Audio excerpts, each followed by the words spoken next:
Welcome to our channel. If you've decided to delete your Steam account permanently, follow these step-by-step instructions carefully, as this action cannot be undone and will result in the loss of all your games and data.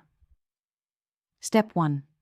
Open your web browser and go to the Steam support website at help.steampowered.com and log in with your account credentials. Step 2. Click on My Account at the top of the page, then select Data related to your Steam account from the menu options. Step 3. Scroll down to find the option that says Delete my Steam account and click on it to begin the deletion process. Step 4.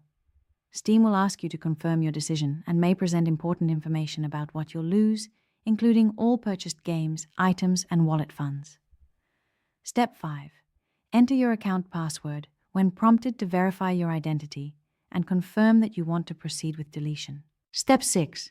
Review the final warning about permanent data loss, then click the button to submit your deletion request.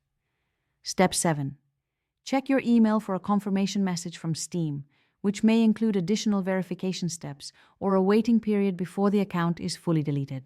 Step 8. Follow any remaining instructions in the email to complete the permanent deletion of your Steam account. Don't forget to like this video and subscribe to our channel.